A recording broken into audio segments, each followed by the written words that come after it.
combination of error. How to apply this knowledge you will come to know. How to apply this knowledge you will come to know when I take few examples.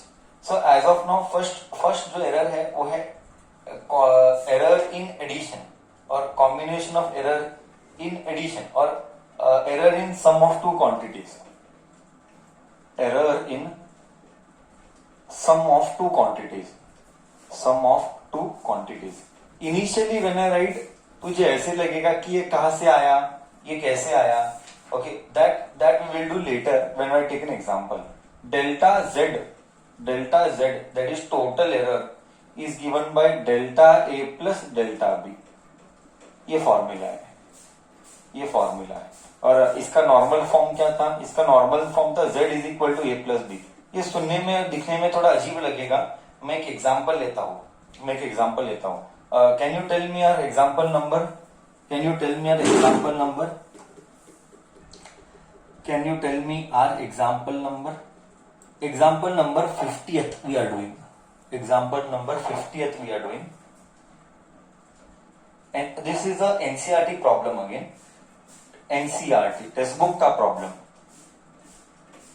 Two resistors. You will come to know how to solve this problem. You will come to know.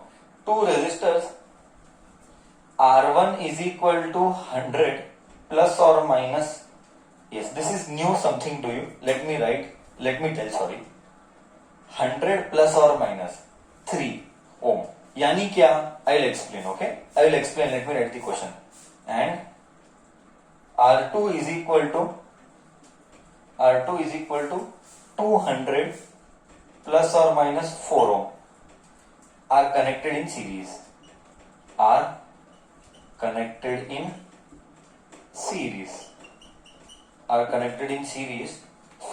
R equivalent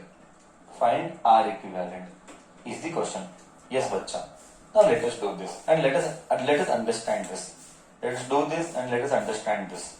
See यहाँ पे हमको पूछा गया है R equivalent. तुझे पता है बच्चा तुझे पता है what do you mean by R equivalent? We have done 10th standard and in 10th standard it is clearly told that R equivalent is given by R1 plus R2. So I'll just write here R equivalent is equal to R1 plus R2. What is R1? R1 is 100 plus or minus 3 plus R2 is 200 plus और minus 4 और इधर R equivalent. अब तुझे समझ में आएगा. यही एक सबसे इंपॉर्टेंट स्टेप है और यही सबसे इंपॉर्टेंट स्टेप है और इधर ही हम फॉर्मूला अप्लाई करेंगे. Let us see how to apply this knowledge. यहां पे you can see resistance R1 is written as 100 plus और माइनस 3.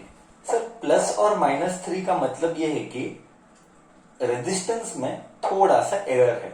एरर मतलब क्या मैं बता दूं. रेजिस्टेंस में एरर है बोले तो क्या मतलब. Let me right.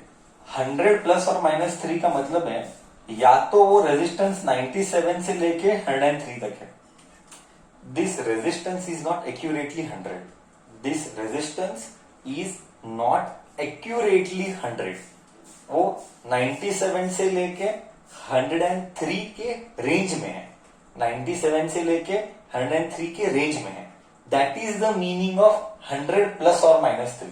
प्लस 3 बोले तो 103, माइनस 3 मतलब 97. मतलब R का वैल्यू है 97 और 103 के बीच में.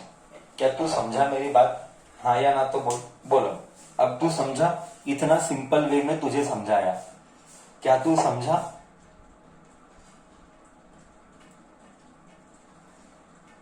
ओके. अब क्या है कॉन्सेप्ट. कॉन्सेप्ट क्या है? Let me explain the concept. अब कॉन्सेप्ट क्या है? कॉन्सेप्ट ये है कि मैं फॉर्मूला लिखता हूं. ये R इक्विवेलेंट को लिखा Z.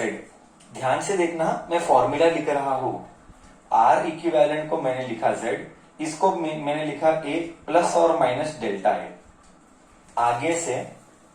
आगे से एरर को हम डेल्टा में लिखेंगे। I repeat for the second time, आगे से henceforth we shall write error in the language of delta. Always delta we will use the language. So plus b plus or minus delta b. Here z भी लिखना गलत है, हम लिखेंगे z plus delta z.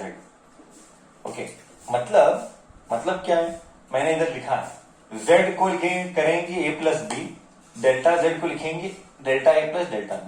यानी क्या, यानी बहुत सिंपल है सर, इसका मतलब ये हुआ कि z के लिए a और b को ऐड करो, z के लिए r इक्विवेलेंट यानी z, r इक्विवेलेंट यानी z. सो z के लिए a और b को ऐड करो, z के लिए a और b को ऐड करो. 100 प्लस 200 इधर आया 300, तो z मुझे आ गया. Delta z error. रूल क्या है? Now comes the rule. I repeat, rule क्या है? एडिशन में सम यानी एडिशन में रूल है कि एरर्स को नॉर्मली ऐड करो. एरर्स को नॉर्मली यानी सादा एडिशन, एरर्स को सादा एडिशन करो. सादा एडिशन यानी क्या? इधर 3 है इधर 4 है, तो इधर मैं लिखूंगा प्लस और माइनस 7, ब्रैकेट में डाल के ओम लिखूंगा और ये डेल्टा z.